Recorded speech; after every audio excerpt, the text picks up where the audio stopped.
Primeramente realicé un mapa escarabajo, el cual consiste en tomar nuestro tema principal, el cual fue la violencia de género, y pensar en temas relacionados a este. Yo identifiqué 8 temas interesantes, los cuales fueron la violencia psicológica, física, sexual y de género, el tráfico de niñas y o mujeres, enfermedades y traumas, la prevención de la violencia y los estereotipos. Seguido de esto, se tomaron 3 de los temas que a mi parecer fuese importante desarrollar subtemas de cada uno. El primer tema que escogí fue la violencia de género en el ámbito laboral, escolar e institucional.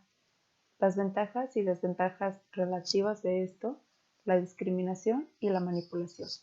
El segundo fue la violencia sexual y sus subtemas fueron el acoso, el abuso, las violaciones, el consentimiento, patrones que siguen tanto las víctimas como sus abusores y la difusión de fotos o videos.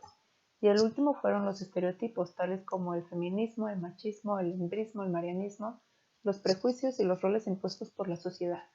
Para el diagrama de Venn se tomaron en cuenta 3 aspectos: el personal, profesional y social. Para el personal tomé en cuenta la cantidad de mujeres que sufre acoso sexual a nivel mundial y en México, ya sea en el aspecto laboral, académico, institucional o en la calle. En lo profesional me basé en la cantidad de mujeres que sufren de acoso sexual en su trabajo y cuántos de estos casos no son denunciados. En lo social tomé en cuenta las acciones del gobierno ante estas agresiones y qué transporte público se producen mayormente y cuándo el ciudadano reconoce ciertas acciones como agresiones sexuales. Otros temas que se consideraron para esto fueron la discriminación, las agresiones desde la perspectiva de la víctima, por qué bloqueamos ciertos recuerdos violentos, páginas porno donde se publican fotos o videos tomados en el transporte público.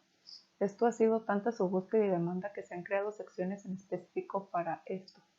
La tesis que elegí fue: en México, la violencia de género se mantiene impune debido a las costumbres sociales. El propósito de mi texto fue exponer la normalización que hemos creado, tanto en la violencia de género como en el acoso que persiste en Latinoamérica, específicamente en México. Para mi tesis y propósito no hubo ningún tipo de ajuste. Los tipos de argumento los dividí en 2 grupos. El primero fue sobre autoridad, ya que se recurren a especialistas y organizaciones como la ONU, basado en datos y hechos, ya que se presentan hechos demostrados y estadísticas.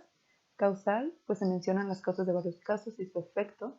Asimismo me basé en artículos de periódico tales como El País, Uno Noticias, Notimex, El Heraldo de México y El Reforma. El segundo grupo fue de analogía, ya que se comparan los deberes de las mujeres con los de la Virgen María. Descripción y ejemplificación, pues se presentan varias acciones como ejemplos para un mayor entendimiento. Definición, ya que se explican ciertos conceptos, y para esto me basé en ensayos o artículos de algunos blogs.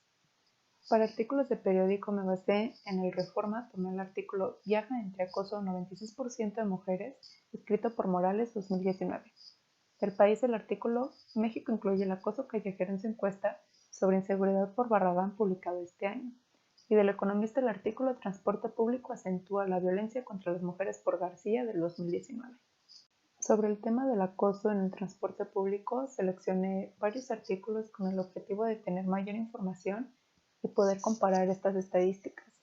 Esto debido a que quería y me interesaba rectificar los números y datos que se tienen sobre el acoso sexual del 2019 y los primeros meses de este año. Del Heraldo de México tomé el artículo Violencia contra mujeres y niños aumenta en México durante cuarentena por COVID-19, publicado este año. La relevancia de este tema es que la violencia y las agresiones no terminan en el hogar. Al contrario, para algunas personas es en donde más sufren maltratos.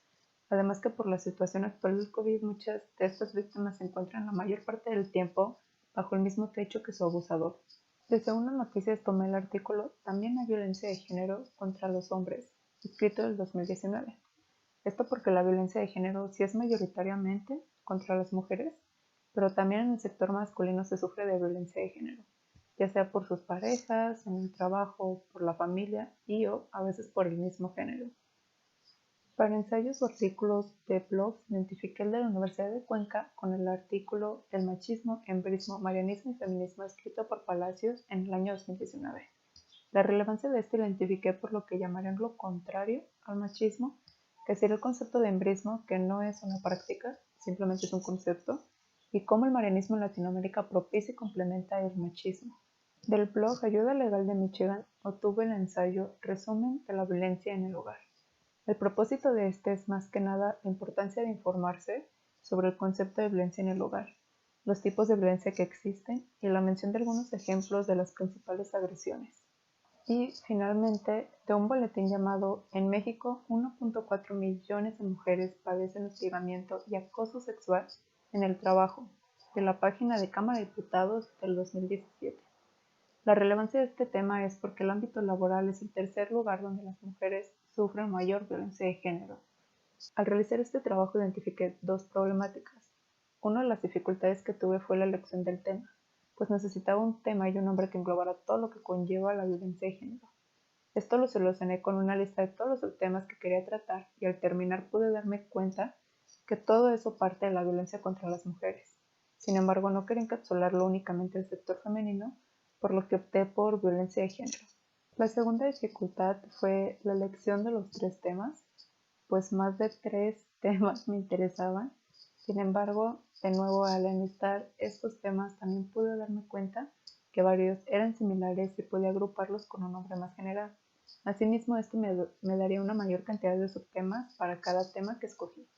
Uno de los aprendizajes fue el diagrama de escarabajo, pues me pareció una manera muy sencilla de organizar mis ideas sin la necesidad de presentarlo únicamente como una lluvia de ideas, además de dar una mejor estructura y calidad de trabajo. Los diagramas de Venn ya los conocía, sin embargo me costó un poquito de trabajo el pensar las relaciones entre cada área. Asimismo, me gustó mucho el formato de la secuencia argumental, pues fue una manera muy sencilla de dar orden y coherencia a nuestras ideas principales con argumentos sólidos. Además, después de toda la investigación previamente realizada, este trabajo fue mucho más sencillo de concretar.